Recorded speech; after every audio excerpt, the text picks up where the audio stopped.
Your Excellency, Professor Barroso, President Barroso, distinguished members of the European Union, representatives from the Australian Government, colleagues and particularly students, I'm delighted to welcome you on this special occasion marking the visit of the President of the European Commission, José Manuel Barroso, to Australia. I'm especially glad to welcome the President, as this is the first time we have had the honour of welcoming the EU President to the Australian National University. ANU is recognised internationally for its record of excellence in research and teaching in European studies. Our location in the national capital has enabled ANU to establish strong relations with the European Union delegation, the embassies of the member states and the Australian government and its agencies. Europe-focused teaching and research takes place across many of our colleges, and we recently launched the specialist degree of Bachelor in European Studies, which has its first intake of students next year. The hub, however, of our Europe-related academic and outreach activities is the ANU Centre for European Studies. The centre has been supported by major operational grants from the European Commission over the past 10 years and continues to grow from strength to strength. We are also proud to host in the university FEAST, the Forum for European Australian Science and Technology Cooperation. The European Union is, interestingly, Australia's largest scientific partner. Much of this collaboration occurs through bilateral relationships, but there are also important multilateral projects which exist between the countries. The delegation of the European Commission to Australia and the Department of Innovation, Industry, Science and Research have embarked on a common approach to highlight and improve both these bilateral and multilateral collaborations. This visit by His Excellency President Barroso is an important step in deepening the already vibrant EU-Australia relationship, and I am delighted to be introducing him today. President Barroso was born in Lisbon and had an academic career working successively as a teaching assistant at the Law Faculty of the University of Lisbon, in the Department of Political Science at the University of Geneva, and as a visiting professor at the Department of Government and the School of Foreign Service at Georgetown University, Washington, DC. He was the founder of the University Association for European Studies. His political career began in 1980 when he joined the Social Democratic Party. He was named president of the party in 1999 and re-elected 3 times. During the same period, he served as vice president of the European People's Party. In April 2002, President Barroso was elected Prime Minister of Portugal. He remained in office until July 2004 when he became President of the European Commission. He was re-elected for another 5-year term by the European Parliament in September 2009.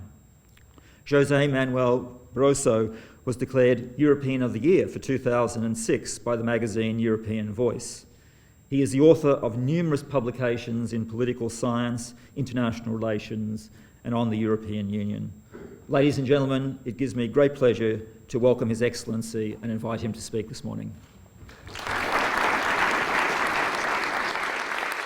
Vice Chancellor, distinguished members of faculty, dear students, Your Excellencies, ambassadors, ladies and gentlemen, dear friends. It is a great pleasure to be here.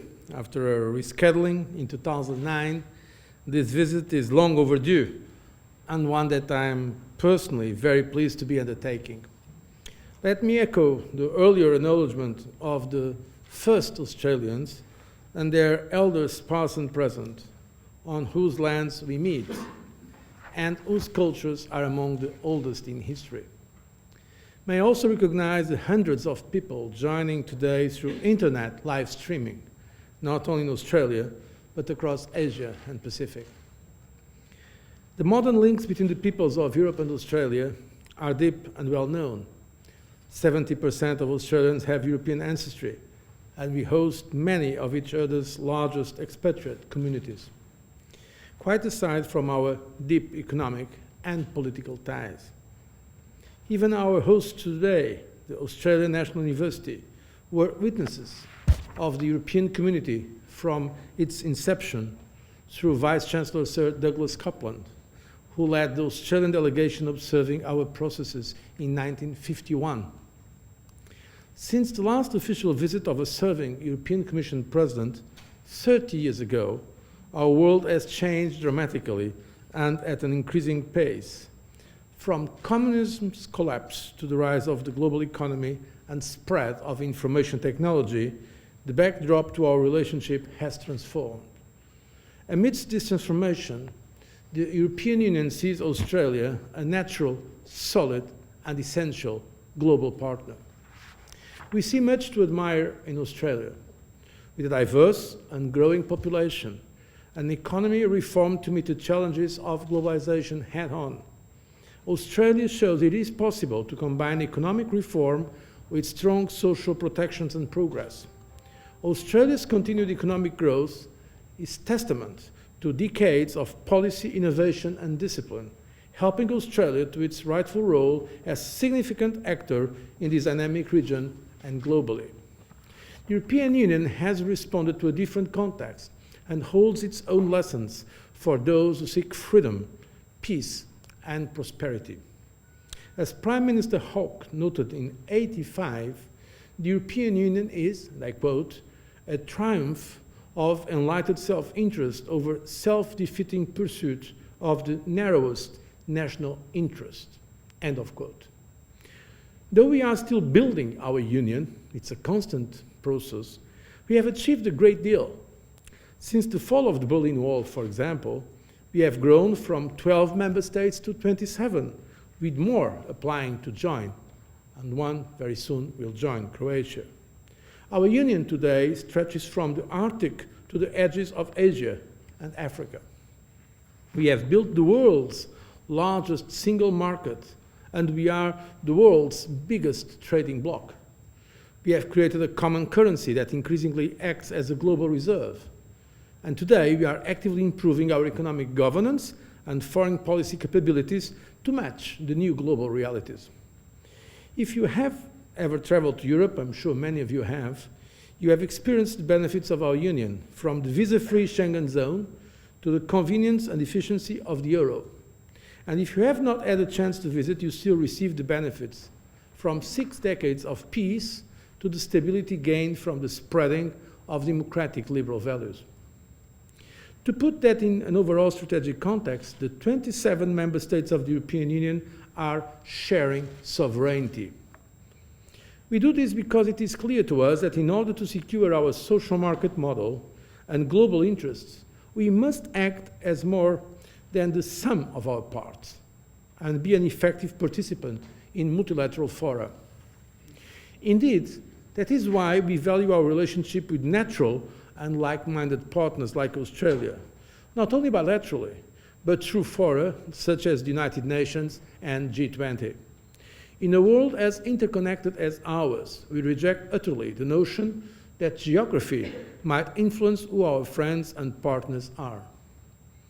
It is certainly true that the world is experiencing a great rebalancing of power, mostly centered on Asia. It is also true that Australia is ahead of the global pace in embracing this shift. We view favorable Australia's increasing economic links and participation in Asian regional fora and want to connect with your experience in the region. Let me assure you that the European Commission affirms the rise of Asia as a win-win situation for the world, which Europe wants to be a part of. These shifts do not mean Europe is less relevant, either to Australia or global affairs. In fact, the rise of Asia and other emerging economies is also directly linked to the policies of open economies, free trade, stability and development assistance that the European Union has championed over the years. Geopolitical power and challenges need to be seen from increasingly broad perspectives.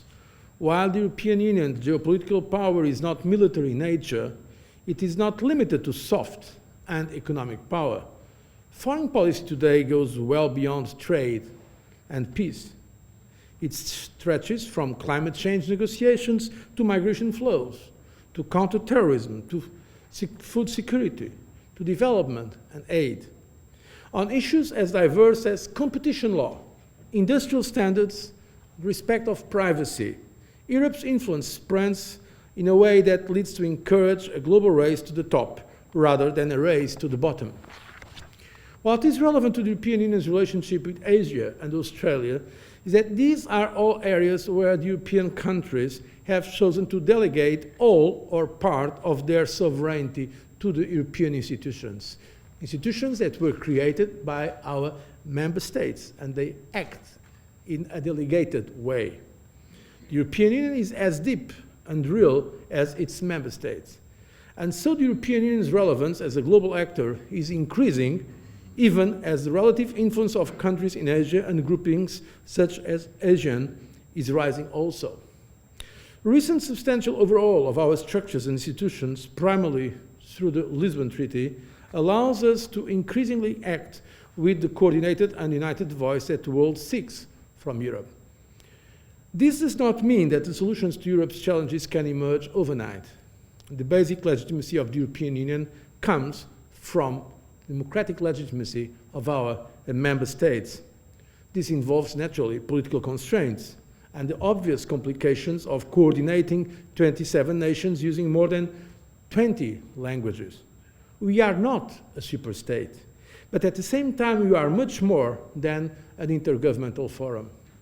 This visit is an example of how the European Commission is determined that the current crisis will not force the European Union into an endless cycle of introspection. Europe's future lies in adjusting its engagement and role in world affairs, not in internal squabbles. To that end, we are moving towards convincing medium and long-term approaches to both national budgets and Eurozone governance, the full impact of this progress becoming apparent over the next 3 years. The European Union is fully aware that Australia is also adjusting its global engagement and is not content to play a narrow regional role. As an active middle power and an essential partner in international fora such as the United Nations and G20 and events from Afghanistan to the Arab Spring, the European Union and Australia stand together on the global stage. Let me underline my strong belief that our relations are on a firm footing. We appreciate that Australia is taking a proactive approach to its relationship with the European Union. And we deeply appreciate working together around the world to defend and promote our fundamental values. These are values that Australians have twice come to Europe to secure at severe cost. Since the economic relationship between the European Union and Australia began to take shape in the 60s and 70s of last century, the old notions of Fortress Europe and Fortress Australia have disappeared.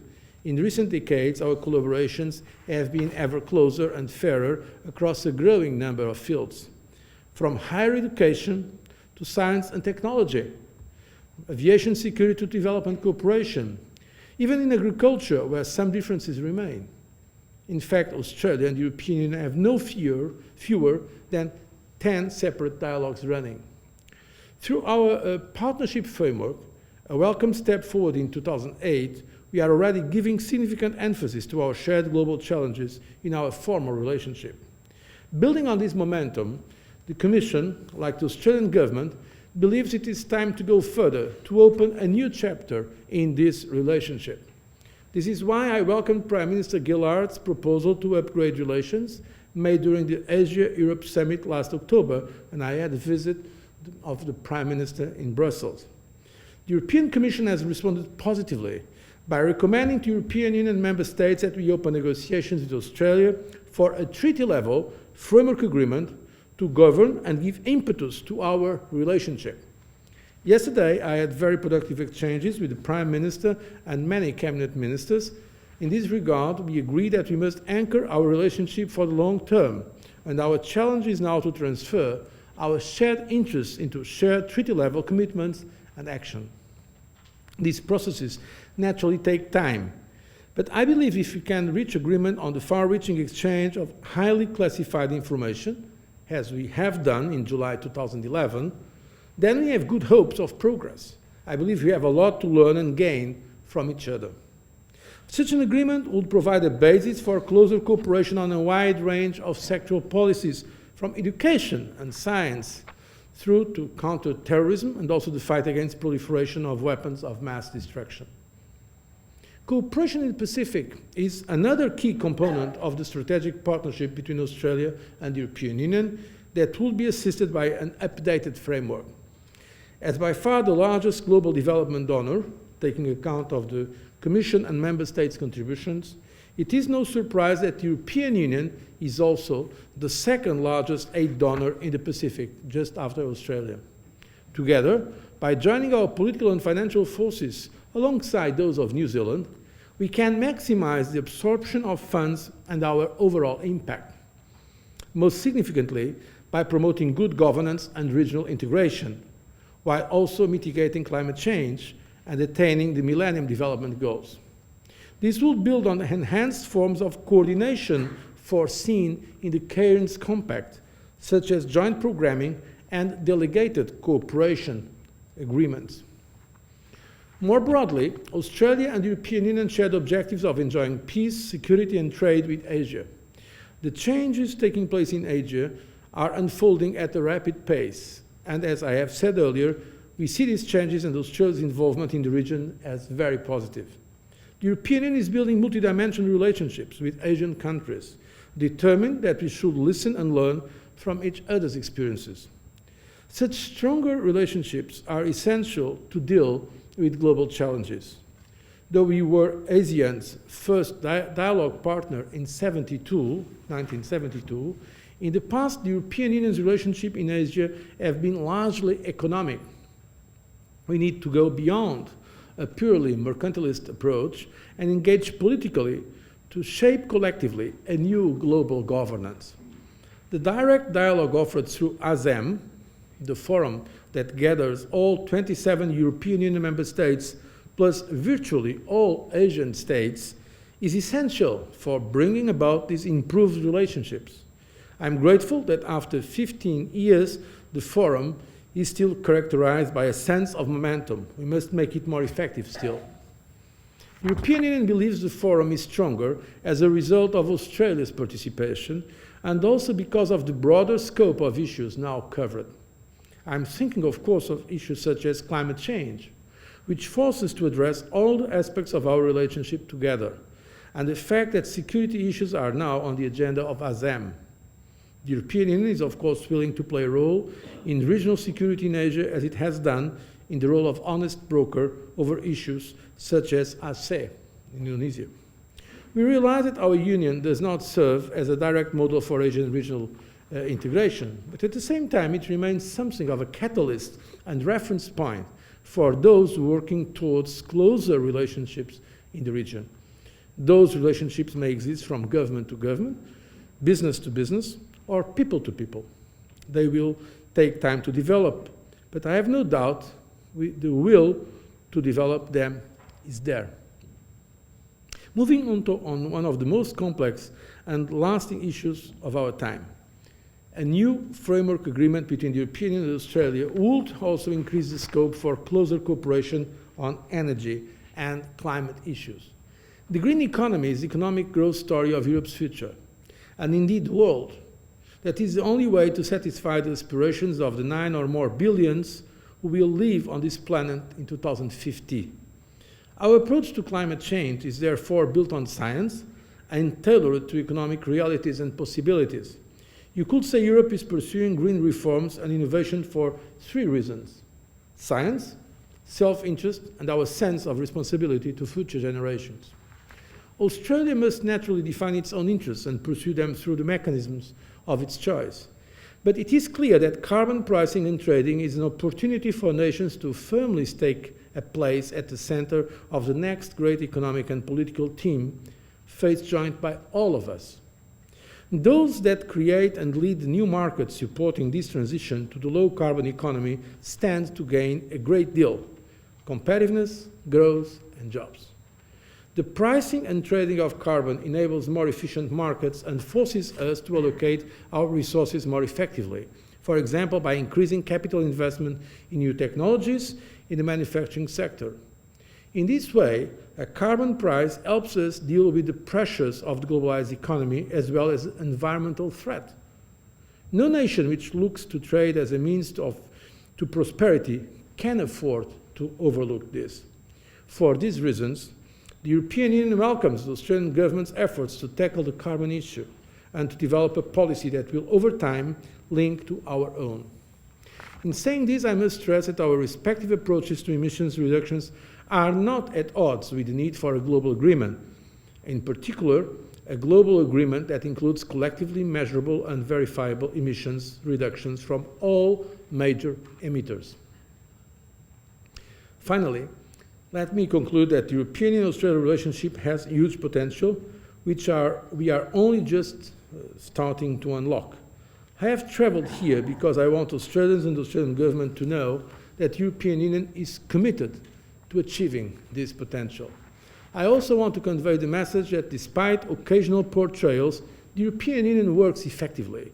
It has worked for 60 years as a driver of peace and prosperity through cooperation and integration. And if you look at the situation of Europe today compared with the situation of Europe 60 years, 50, 30 years before, you can really acknowledge the great progress that the European Union has achieved and the member states through this process of integration. It is these aspirations that we will bring to the table as we continue to deepen our relationship with Australia. We have long shared interests. We have been building closer relations. It is now time to build on that through sharing further action. For a European, Australia is as far away as you can get. However, I must confess that so far, in particular here at the Australian National University, I have been feeling as if I were at home. I thank you for your attention.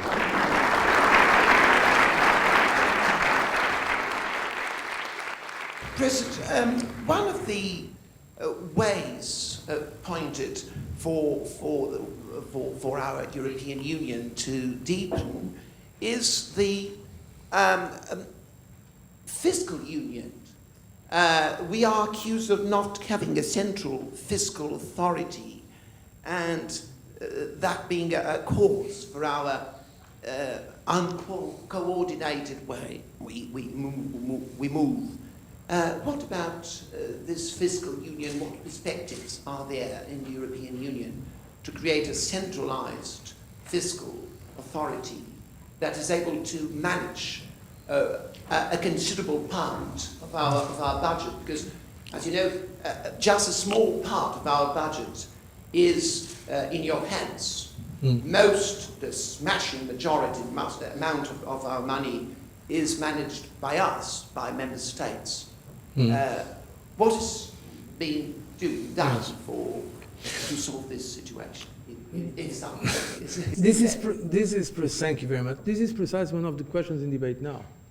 There are many authoritative voices, also from the member states, who say that to overcome the current difficulties, we need more progress towards a fiscal union. And this is the discussion, or part of discussion, taking place today in the European Union and its institutions and its member states. Now, we should not underestimate the progress made so far. And sometimes people tend to underestimate that progress. In the last years, precisely as a response to the financial crisis, there were for the first time created the pan-European supervisory authorities, the European Banking Authority, the European Systemic Risk Authority, for the 27 countries, not only for the euro area. Those authorities, for instance, the creation of such authorities would be simply unthinkable 2 or 3 years ago.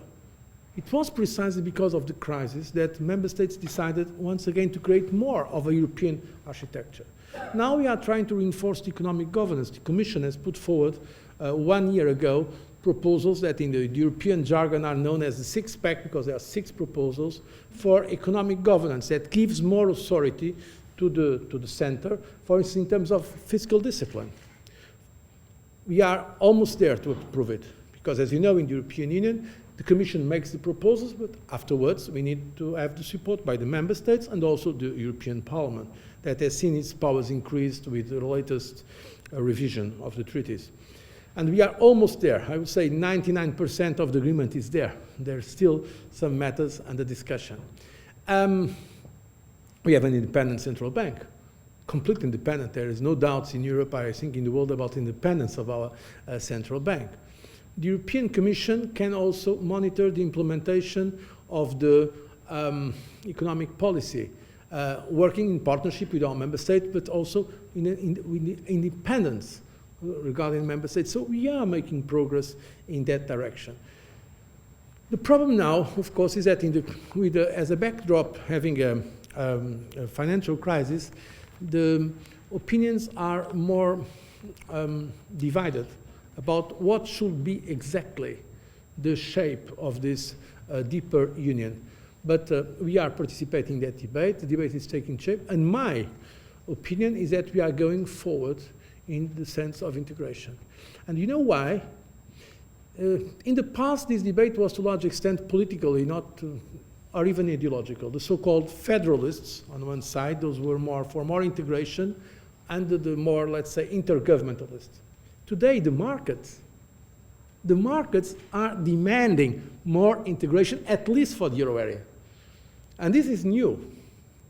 You see that even some of those that before were Eurosceptics, opposing the pooling of sovereignty at the European level, now they understand that one of the issues the markets are looking at is the capacity of the euro area to have quick answers, because the markets are very fast and democratic procedures are always slower than the markets, and we have to understand this. So my assessment, and I'm speaking here in a university, so I try to be objective.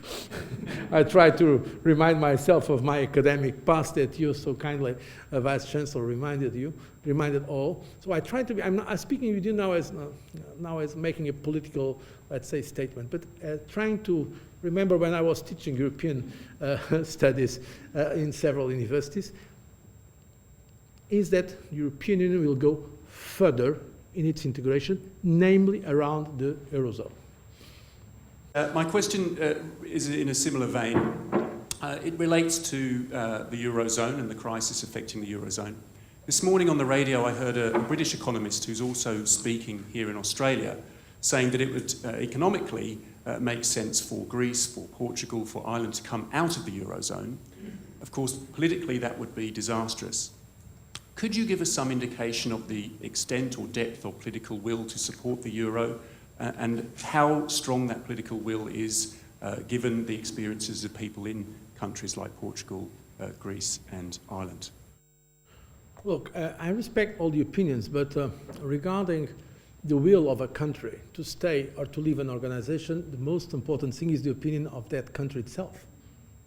And Greece, Ireland and Portugal have been extremely clear that they want to remain in the euro and in the European Union. And the other members that are so-called AAA countries, are also making it very clear that they want to keep the euro. And they leave no doubts about their determination. Just yesterday, Chancellor Merkel said it was unthinkable for one country to leave the euro. And in the several occasions where we discussed these matters, in the European Council, in the Euro Area Summit, and of course I participate as Commission President, that was, I can tell you, the spirit among all the leaders of Europe. Not only the spirit, but the conclusions. If you look at the summit, the Euro Area Summit on the 21st of July, there was once again a very formal, solemn statement of all the leaders from countries that are now under program by the European Union and the IMF, or countries that are providing most of the support, of doing whatever it takes, whatever is necessary to keep the financial stability in the Eurozone. And the euro remains an extremely important, credible, stable currency. What we have now is a new problem, because in a same monetary union, there are different fiscal positions. So it is a problem for which we were not equipped. And we are reacting, creating the EFSF, it's the European Facility for Financial Stability. Now, there was a decision of all member states of the Eurozone to create European Stability Mechanism. So a lot is being done, but we are in the progress of completing a very complex architecture. But your question is, how is your evaluation about will? I can tell you very honestly, I believe there is a strong determination of the leaders of the Eurozone in the member states to support the financial stability of the Eurozone and to keep the euro and in fact, even reinforce the euro as what already is one of the most important, now the second most important currency in the world. We've got a question from the RMIT EU Centre that's just been messaged through. And the question is, what do you see as the biggest challenge facing the EU's regional policy in the next 5 years? From RMIT in Melbourne. No, the biggest challenge is precisely this issue of the euro. We have to face it. This is a matter that requires attention. It's a serious matter, and we need to address it collectively. We have been responding to it in an effective manner, but more has to be done. The member states that are in a more difficult situation have to implement their programs, as agreed, of fiscal consolidation, of structural reform, and Europe, or the euro area more specifically as a whole, has also to give clear indications of support and to find all the instruments to make it a coordinated response based on the principles of solidarity and responsibility. This is the most serious, let's say, challenge that we are facing now in Europe. I believe we are going to solve it, but we don't underestimate the difficulty of it. I'm the Swedish ambassador. One thing that is frequently disturbing me here in Australia is the perception in part of the mass media that EU, and especially the Commission, is a bureaucratic monster, legislating itself to death. We both know that this is not true. First of all, because EU legislation normally means that we get rid of 27 national legislations. So it's less bureaucracy, not more. But also because, especially during your term, you had the ambition to decrease the number of regulations and legislations, only doing what is absolutely necessary. Also, you took the initiative to start a program called Cutting Red Tape. And during my time, still, you made quite rapid progress. But there was the difficulty that if EU removes legislation, we might have 27 legislations nationally instead. How is this proceeding now, and what's your philosophy about this? Thank you very much. Thank you very much for your comment, Ambassador. In fact, I think you have highlighted an important point. There are sometimes some caricatures of the European Union that simply do not correspond to the reality. If you look, one of the greatest assets of the European Union is the single market. We have an integrated market for 25 countries with very different levels of development, different cultures, different languages, and so on. And so with complete freedom of circulation, of goods, of people, of services, of capital. And this is unprecedented. There is no other part of the world where this kind of integration of different national systems went so far. Precisely for that, we need some common regulation. But that common regulation, as the Ambassador very rightly said, it's a replacement for national bureaucratic regulation. I don't pretend that there is not sometimes bureaucratic behavior also from the European institutions. Let's face it, whenever there is an organization, there is a bureaucratic temptation. We know that from administrative science. I'm sure that your scholars here know that well. So there is. But when you look at the European Union, for instance, the European Commission has around 26,000 civil servants, is less than most of the European big cities. Big cities of Europe have much bigger, if you consider the police force, we don't have police. Okay? If you consider the police and if you consider, it's much more. But in terms of civil servants, so contrary to a very widely caricature, the European Union is relatively a very light structure. That is reality. Because we had to have common regulations for these 27, we have to replace different, sometimes very concrete things. The electric appliance, for instance, if you ask, before they were different. And we have to have from technical standards, we have to establish the same standards for all the 27. That is why we are committed to this agenda. Sometimes there may be overregulation. That's why you rightly said, Ambassador, that my commission, the first and this one, we are very committed to what we call the better regulation agenda, to reduce, to try to see if a new regulation is needed or not. If it is not needed, better don't go away with it. So, because we believe our goal is also to make life easier for citizens and for business. And this is work in progress. and I think we are making progress in that direction. So I will keep that line. I would like to raise an issue which has not been dealt with here. So it's Afghanistan. I mean, NATO is heavily involved. Australia is very involved in Afghanistan as well, with more than 1,500 soldiers. And I wonder what the European Union is doing in Afghanistan. You don't hear anything about their activities in that country. Oh, we are very extremely active. Many, I don't know now the figures by heart, because this is not typically our competence, European Commission, even if it is run by a Vice President of the Commission that is also High Representative, Cathy Ashton. I don't know because I did not see exactly the figures, but we are, many of our member states are there with the troops in the ground, and also in terms of assistance, we are one of the biggest, in fact, donors to Afghanistan. I think we are number one or two, second donor in terms of assistance to training the police, to development assistance. We are in the second position in that country. Of course, what makes sometimes, but your question is really interesting, because sometimes we don't make it very explicit what we do, differently from others. Because the European Union, since we are several countries and people don't know exactly what we are doing. But we are very present, and we intend to stay to help, of course, the transition to in that country in a situation that remains, as you know, extremely, extremely difficult. Ladies and gentlemen, President Barroso, on behalf of all those here this morning, I'd particularly like to thank you for your presentation and the generous way in which you've answered the questions of the audience here this morning.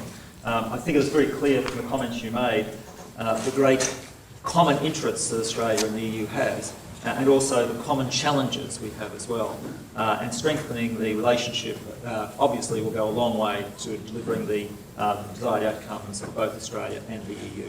Ladies and gentlemen, could you join with me in thanking the President?